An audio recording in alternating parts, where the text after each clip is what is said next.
النحو علم بأصول یعرف بها احوال اواخر الکلم الثلاث من حیث الاعراب والبناء وکیفیت ترکیب بعضها مع بعض والغرض منه صيانة الذهن عن الخطأ اللفظي في كلام العربي وموضوعه الکلمۃ والکلام۔ علم نحو چند ایسے اصولوں کے جاننے کا نام ہے جن کے ذریعے تینوں کلموں کے آخر کے حالات اعراب و بنا کے اعتبار سے پہچانے جاتے ہیں، اور ان میں سے کچھ کو کچھ کے ساتھ ملانے کا طریقہ معلوم ہوتا ہے، یعنی اس فعل حرف کو آپس میں ملانے کا طریقہ معلوم ہوتا ہے۔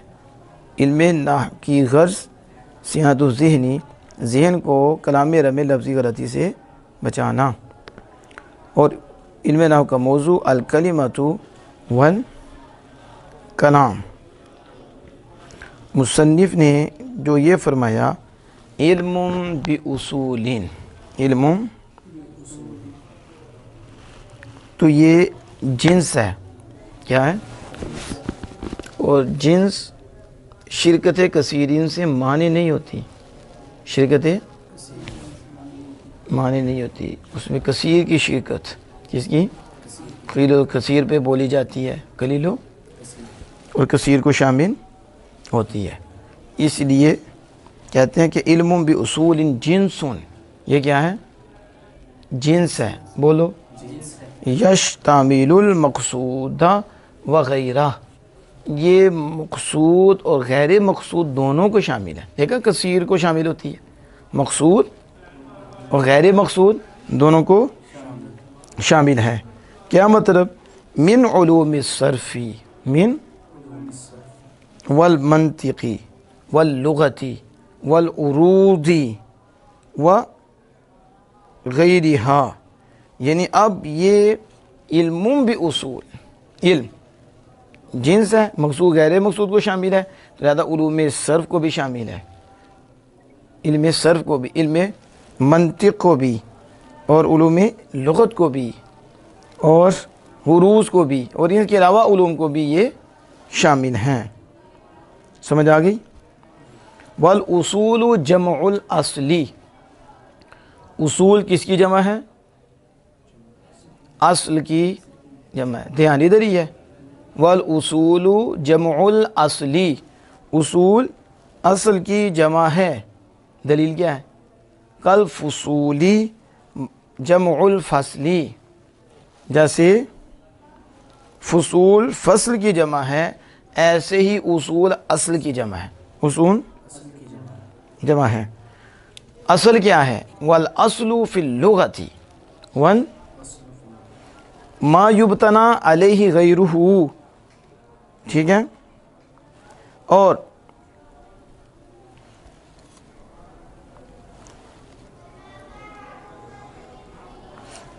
وَيُسْنَدُ تَحَقُّقُ ذَلِكَ الْغَيْرِ إِلَيْهِ كَمَا إِنَّ الْفَرْعَ مَا يُبْتَنَى عَلَى غَيْرِهِ وَيُسْنَدُ تَحَقُّقُ إِلَى ذَلِكَ الْغَيْرِ، اصل لغت میں وہ ہے ما یبتنی علی غیر، جس پر غیر کی بنیاد رکھی جائے، جس پر اصل اور جو اس کے اوپر رکھا جائے وہ اور، وہ اس لیے کہہ رہے ہیں کہ اصل وہ ہے جس پر غیر کی بنیاد، ہاں، اور اس غیر کا تحقق، اس جو تحقق ہے اس کی نسبت اسی کی طرف کی جائے کہ غیر اسی پر متحقق ہوتا ہے، اسی پر، اس غیر کا واقع ہونا کو اسی کی طرف منسوب کیا جائے گا، کیونکہ وہ اصل ہے اور اس پر بنیاد رکھی جاتی ہے، اس پر، جیسا کہ فرع جس کی بنیاد اس کے غیر پہ رکھی جاتی ہے، جیسا کہ فرع کہ جس کی بنیاد رکھی جائے اس کے غیر پر، اور اس کا تحقق اس غیر کی طرف منسوب ہوتا ہے، اور اس غیر کی طرف اس کا واقع ہونے کی نسبت کر دی جاتی ہے۔ وفی الصناعتی، اور اصطلاح میں اصل کا معنی کیا ہے؟ عبارت عن امور کلیۃ، امور کلیہ منطبقۃ علی ما تحتہا من الجزئیات۔ کہتے ہیں کہ اصطلاح میں اور اس کا خاص معنی یہ امور کلیہ کا نام ہے، اصل امور کلیہ کا نام ہے جو اپنی جمیع جزیات پہ صادق آتا ہے، جو یعنی اس کے نیچے جتنی بھی جزیات ہیں ان سب پہ کیا آتا ہے؟ صادق اور سچا آتا ہے، صادق اور سچا آتا ہے۔ دیکھو کہتے ہیں کل فاعل مرفوع، کل، یہ قاعدہ کلیہ ہے، یہ قاعدہ کلیہ کی تعریف یہ ہے کہ یہ ان امور کا نام ہے، یہ جو کلی ہوں، کیا ہوں؟ کلی ہوں، اور اپنے تحت جو بھی نیچے جزیات ہیں ان سب پہ صادق آتی ہو، ان سب پہ۔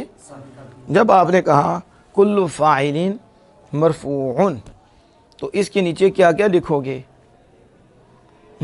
ضرب زید، زید مرفوع ہے، ٹھیک ہے، فزید قائم، زید مرفوع ہے، قائم مرفوع ہے، ٹھیک ہے، اور ضرب زید، زید یہاں بھی مرفوع ہے، اور ان زیدا قائم میں قائم مرفوع ہے، ما زید قائما میں زید مرفوع ہے، اور لا غلام رجل ظریف میں ظریف مرفوع ہے۔ سمجھ آ رہی ہے؟ ان زیدن حاضر، حاضر مرفوع ہے، تو دیکھو وہ ان کا اسم، یہ اس کا وہ نائب فاعل، لیکن سارے کیا ہیں؟ مرفوع۔ تو قاعدہ کیا تھا؟ کل فاعل مرفوع، وہ حقیقت میں فاعل ہے، باقی سارے حکمی ہیں، سارے کیا ہیں؟ حکمی ہیں۔ اس کے علاوہ بھی جب آپ اس کی شرح کریں گے تو اس کے نیچے فاعل کی کئی مثالیں آپ دے سکتے ہیں، کئی مثالیں۔ تو اوپر کل فاعل مرفوع، یہ مثال دی ضرب زید، تو ہر فاعل مرفوع ہے، تو یہ مرفوع ہو گیا، کیا ہو گیا؟ مرفوع ہو گیا۔ آپ اسی طرح جب آپ کہیں گے کہ زید ضارب ابوہ، زید تو ابو فاعل ہے تو وہ مرفوع ہے۔ تو اب یہ جزیات اس قاعدے کے نیچے آ رہی ہیں، تو اس پہ سچا آ رہا ہے، اس پہ یہ نہیں کہ ایک جزی نیچے آئے وہ تو اس پہ صادق آئے اور دوسری جزی ہے اس پہ صادق نہ آئے، اس کے خلاف ہو جائے، تو وہ قاعدہ کلیہ نہیں ہوتا۔ قاعدہ کلیہ وہ ہوتا ہے، ایسے امور ہوتے ہیں کلیہ جو اپنی جزیات پر فٹ آتے ہیں اور سچے آتے ہیں، جو جزیات ان کے نیچے ہیں، جو جزیات، یہاں وہ قاعدہ مراد ہے، جہاں اصول سے وہ قاعدے اور قوانین مراد ہیں۔ اس لیے وہ کہتے ہیں کہ وَيُرَادِفُهَا الْقَاعِدَةُ وَالْقَانُونُ، تو اس اصل کا ہم معنی، اس اصل کا قاعدہ اور قانون ہے، قاعدہ۔ اب آپ کہہ سکتے ہو کہ علم نحو چند قوانین کے جاننے کا نام ہے، اور یہ بھی کہہ سکتے ہو اس میں نحو چند قاعدوں کے جاننا کا نام ہے، چند، سمجھ آ گئی؟ وَالضَّابِطَةُ، اور ضابطہ، ضابطہ بھی اور قاعدہ اور قانون ایک ہی معنی میں ہے، لہذا اس کو ضابطہ بھی کہہ سکتے ہو، انہیں تو چند ضابطوں کے جاننے کا نام ہے، یا پھر جو اس کی ہم شکل ہو، یا وہ سارے ایک ہی معنی میں ہیں۔ اب سمجھ آ گئی اس کی؟ آگے کہتے ہیں احوال اواخر الکلم الثلاثی، یہ جو مصنف نے فرمایا احوال اواخر الکلم الثلاثی، کیا مطلب؟ یعنی من الاسم والفعل والحرف، یہ تینوں کلمے کیا ہیں؟ تینوں کلمے اسم فعل حرف میں سے ہر ایک کے آخر کے حالات پہچانے جائیں۔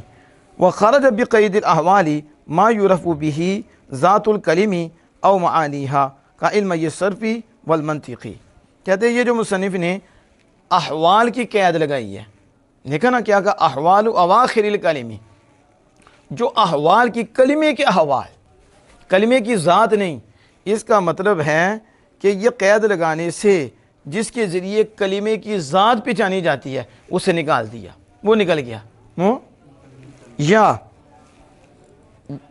یا کون نکلا؟ کہتے ہیں کہ اس کے ذریعے جس سے کلمے کے معنی پہچانے جاتے ہیں، کلمے کے، وہ بھی علم نکل گیا، وہ بھی جیسے وہ کون کون سی ہیں؟ جیسے صرف اور منطق کا علم، صرف اور منطق کا علم، کیونکہ اس سے کلمے کی ذات، کلمہ کی ذات سے واس ہوتی ہے، تو کلمے کی ذات نہیں کہا، احوال کہا تو یہ نکل گیا، اور کہا کہ کلمے کے معنی، تو کلمے کے معنی تو منطق ہے، ٹھیک ہے، ان میں منطق کی مجھ سے باس ہوتی ہے، لہذا یہ دونوں ہی نکل کے احوال کی قید لگانے سے۔ اور جو مصنف نے کہا وخارج اواخر، کیا کہا؟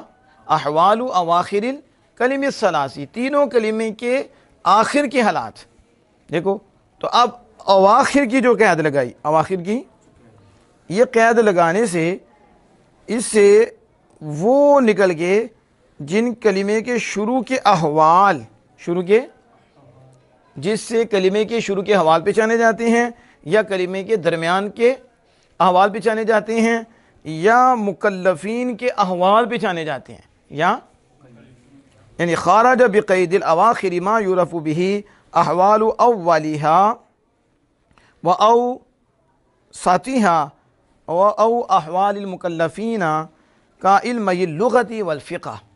اب دیکھو، یعنی جن سے کلمے کے شروع کے حوال پہچانے جاتے ہیں، یا جن سے کلمے کے درمیان کے حوال پہچانے جاتے ہیں، یا جن سے مکلفین جو ہم ہیں کہ جنہیں تکلیف دی گئی ہے یہ عمل کرنا ہے، یہ عمل کرنا ہے، یہ حکم ہے، ان کے احوال پہچانے جاتے ہیں۔ اواخر کی قید لگانے سے یہ سارے ہی نکل گئے، اواخر کی، جیسے علم، لغت کا علم اور فقہ کا علم، کس کا؟ لغت کا اور فقہ کا علم، یہ دونوں ہی کیا، ایسے علم بھی اس سے نکل گئے، اس سے سمجھ آ گئی؟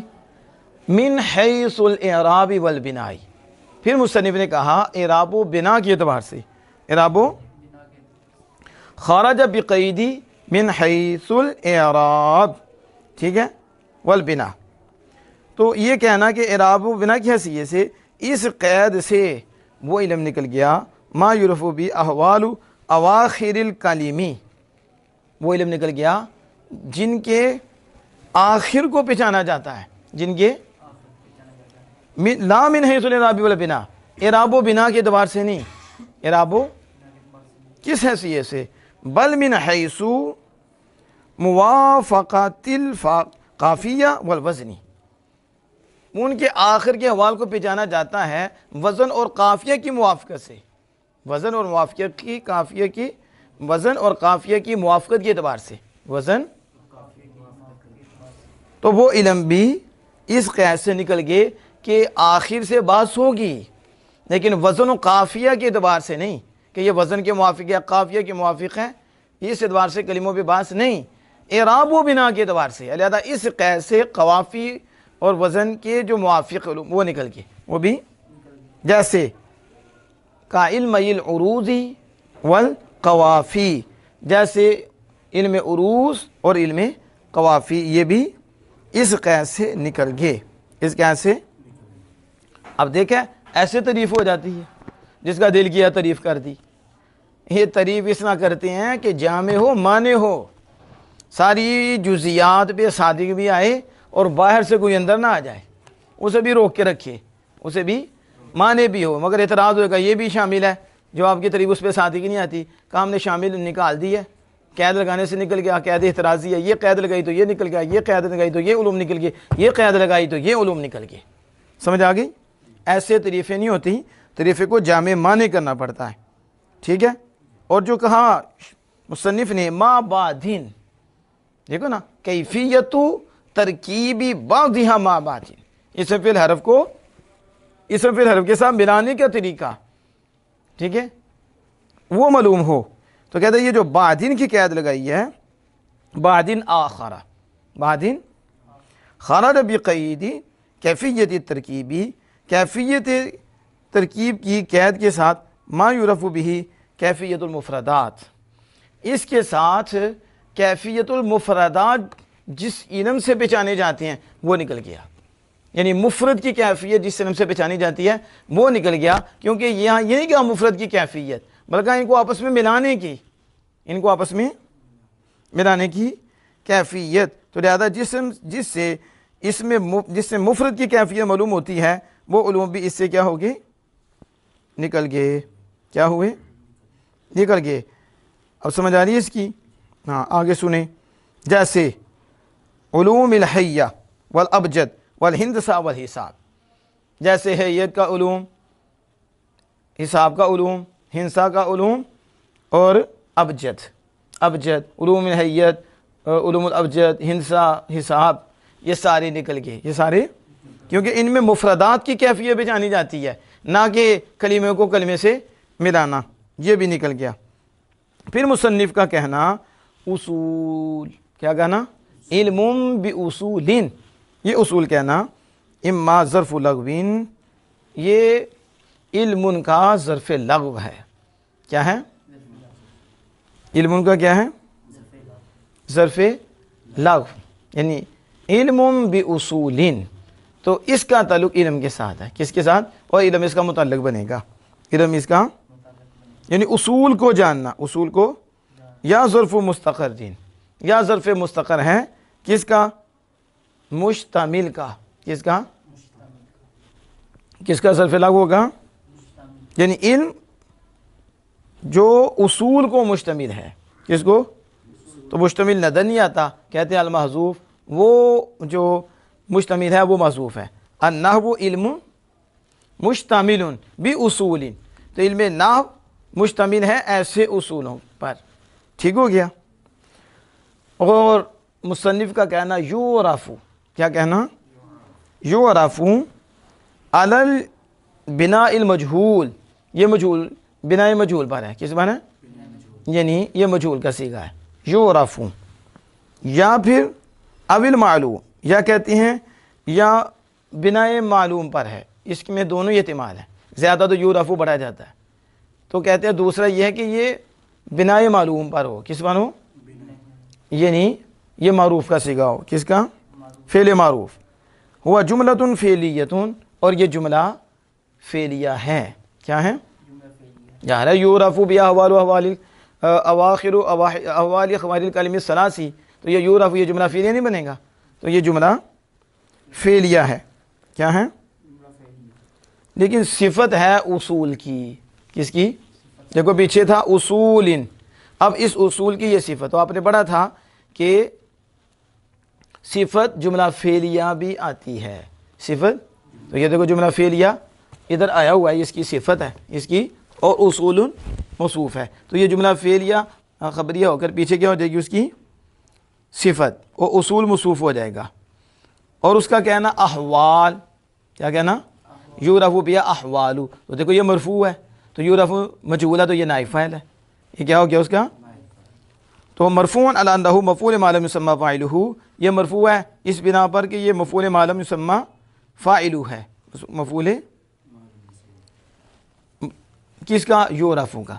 یعرف کا نائب فاعل ہے. یا علی التقدیر اول، یہ پہلی صورت میں ہے. اور اگر یہ معروف ہو، کیا ہو؟ معروف ہو، تو پھر یہ منصوب ہوگا اس پر کہ مفعول لہو ہے دوسری تقدیر پر. اس پر اگر یہ فعل مجہول نہ ہو، یعنی یہ یعرف ہو، ٹھیک ہے، تو اگر یہ ہو معروف، تو پھر اواخر احوال جو ہے منصوب ہوں گے مفعول لہ کی وجہ سے. کس کی وجہ سے؟ آخر کے حالات کے پہچاننے کے لیے، آخر کے پہچاننے کے لیے. تو یہ مفعول لا ہو جائے گا. سمجھ آ گئی اس کی؟ آگے دیکھیں.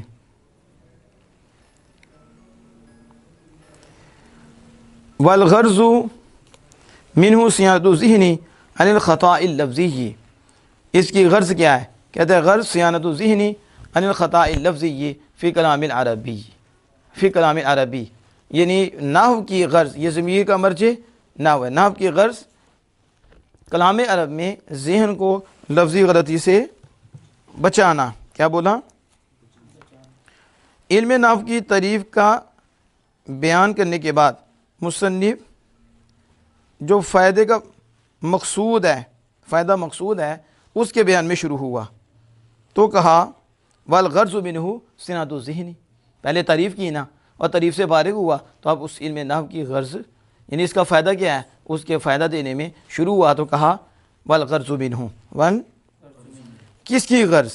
یعنی من تحصیل علم النحوی، منہو کا مرجع من تحصیلی علم النحوی، علم نحو کے حاصل کرنے سے غرض، یا تدوینہ، علم نحو کو جمع کرنے کی، تدوین ہی علم نحو کے جمع کرنے کی غرض کیا ہے؟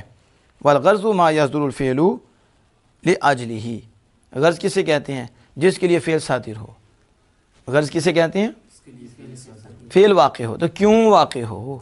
صیانۃ الذہن خطأ لفظ فی کلام العرب، کلام عرب میں ذہن کو لفظ غلط سے بچانا ہے، اسی غرض کے لیے یہ علم نحو سیکھی جا رہی۔ علم نحو سمجھ آ گئی اس کی؟ یہ جو کہا صیانۃ الذہن عن الخطأ اللفظی فی کلام العرب، یعنی کیا مطلب؟ ای وقایۃ ذہن المبتدی عن الخطأ اللفظی الواقع فی کلام العربی، یعنی مبتدی کا ذہن کو بچانا خطأ لفظی سے جو واقع ہوتا ہے کلام عرب میں۔ کلام یہ جو فی تقیید الخطأ اللفظی، لفظ خطا کی قید لگائی ہے، کیوں لگائی؟ کہتے ہیں اعتراض عن الخطأ الصرفی والمعنوی، صرفی اور معنوی خطا سے بچنے کے لیے۔ کس کے لیے؟ اگر یہ قید نہ لگاتا تو پھر صرفی خطا بھی اس میں آ جاتی اور نحوی معنوی خطا بھی اس میں آ جاتی، اس میں، اور والفکری، اور فکری خطا بھی اس میں آ جاتی۔ فکری کیوں؟ اس لیے کہ اول سے غرض و علم صرف، علم صرف کی غرض ہے، کیا ہے؟ اول کیا ہے؟ علم صرف کی غرض، اور ثانی سے علم معنی کی غرض اور بیان کی غرض، اور تیسرے سے علم میزان کی غرض ہے۔ علم یعنی یہ جو کہا باللفظی، تو لفظی کے ساتھ کیا ہے؟ یہ کلام عرب میں جب ٹھیک ہے لفظی غرض سے ذہن کو بچانا یہ نحو کی غرض ہے، اور جو کہا کہ خطأ صرفی تو یہ صرف کی غرض ہے، تو یہ قید لگا کے اس سے بھی بچ گیا۔ جو کہا خطأ معنوی، خطأ معنوی یہ علم معنی علم بیان کی غرض ہے، اس سے بھی بچ گیا۔ جو کہا کہ خطأ فکری اور یہ منطق کی غرض ہے، اس سے بھی بچ گیا، منطق اور میزان کی غرض سے بھی بچ گیا۔ اگر کوئی کہے فَإِنْ قُدَّ لَوْ قَالَ الْمُصَنِّفُ صِيَانَةُ اللِّسَانِ مَكَانَ قَوْلِهِ صِيَانَةُ الذِّهْنِ، کہتے ہیں مصنف نے جو کہا کہ صیانت اللسان صیانت الذہنی، تو مصنف صیانت الذہنی کی بجائے اس کی جگہ صیانت اللسان کہتے، کیا کہتے؟ تو ضرور بہتر ہوتا، ضرور کہتے لِأَنَّ التَّلَفُّظَ إِنَّمَا يَصِلُ بِاللِّسَانِ، کہتے کیونکہ تلفظ تو زبان سے ہوتا ہے، تو مصنف کہتے کہ زبان کو بچانا، تو یہ کہہ رہے ہیں ذہن کو بچانا۔ کس کو؟ ذہن کو بچانا، تو مصنف ذہن کی بجائے کیا کہتے؟ زبان کی حفاظت کرنا، زبان کی۔ تو ہم کہیں گے ان المتلفظ فی الحقیقت هو الذہن، ہم کہیں گے حقیقت میں تلفظ کرنے والا وہ ذہن ہے، زبان نہیں ہے حقیقت میں۔ وَإِنَّمَا اللِّسَانُ مُتَرْجِمٌ لَهُ، لسان جو ہے یہ جو زبان ہے یہ تو ذہن کی مترجم ہے، یہ کیا ہے؟ ذہن کی مترجم ہے۔ صیانت الحقیقتی صیانت الفرع ایدن، پس حقیقت کا بچانا وہ فرع کا بھی بچانا ہے۔ تو جب ہم نے حقیقت میں کہا کہ ذہن مترجم ہے، ذہن جو ہے یہ تلفظ کرنے والا ہے اور زبان اس کی مترجم ہے، تو جب ہم نے کہا ذہن کو بچانا، تو جب ذہن کو بچانا ہے تو پھر زبان جو اس کی مجاز اور فرع ہے اس کو بھی بچانا ہو گیا، اس کو بھی بچانا ہو گیا۔ یا پھر دوسرا جواب دیا کہ نقول، ہم کہتے ہیں العبارۃ بحذف المضاف، یا عبارت حذف مضاف کے ساتھ ہے۔ کس کے؟ وہ عبارت کیا ہے؟ والتقدیر صیانت مترجم الذہنی، ذہن کے مترجم کو بچانا، تو ذہن کا مترجم زبان ہی ہے، ذہن کا، تو لہذا زبان کا ذکر ہو گیا۔ ہم کہیں گے یہاں مضاف محذوف ہے، صیانت مترجم ذہنی، ذہن کے مترجم کو کلام عرب میں لفظی غلطی سے بچانا۔ وَإِذَا كَانَ الْغَرْضُ مِنَ النَّحْوِ وَالْفَائِدَةُ مِنْهُ هُوَ عِصْمَةُ عَنِ الْخَطَاءِ فِي كَلَامِ الْعَرَبِيِّ، کہتے ہیں بلا شبہ جب غرض نحو سے اور نحو کا فائدہ وہ تو یہ ہے کہ کلام عرب میں ذہن کو لفظی غلطی سے بچانا. تو وَمِنْهُ اور اسی سے ہے الاعتماد علی فہم نظم القرآن، اور اسی سے ہے قرآن کے فہم، قرآن کے نظم کے فہم پر، اور حدیث کے نظم اور فقہ کے نظم کے فہم پر اعتماد. کیا؟ قرآن کے الفاظ، حدیث کے الفاظ اور فقہ کے الفاظ کے سمجھنے پر نحو سے اعتماد ہوتا ہے. کس سے ہوتا ہے؟ تو ظاہر ہے جب آپ نے کلام میں لفظی غلطی سے بچنا ہے تو پھر اللہ پاک کے کلام کا فہم اور حدیث پاک اور فقہ ان کے نظم اور الفاظ کے فہم پر نحو سے اعتماد ہے. کس سے ہیں؟ نحو سے اعتماد ہے. تو کأن النحو اشرف العلوم، تو پھر گویا کہ نحو اشرف العلوم ہے. نحو اشرف علوم کیسے ہوئی؟ کہتے ہیں لِأَنَّ شرف علم شرف المعلوم منہ و شرف الغایتی منہ و شرف، کہتے ہیں کیونکہ علم کا شرف مطلوب کے شرف سے ہوتا ہے. جو مقصود آپ حاصل کر رہے ہیں وہ عزت والا ہے تو علم بھی کیا ہوگا؟ اب اللہ کے متعلق علم حاصل کرنا ہے تو اللہ عز و جل ہے عزت والا وہی ہے، تو پھر اس کے متعلق جو علم ہوگا وہ بھی کیا ہوگا؟ شرف والا ہوگا.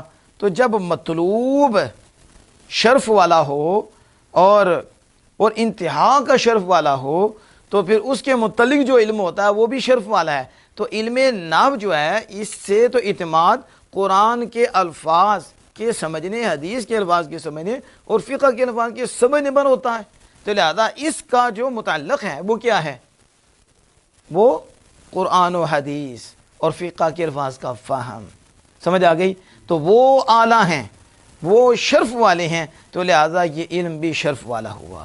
یہ علم بھی، تو علم نحو کی شرفیت کا یہاں بیان کر دیا. واللہ تعالی عالم بالصواب.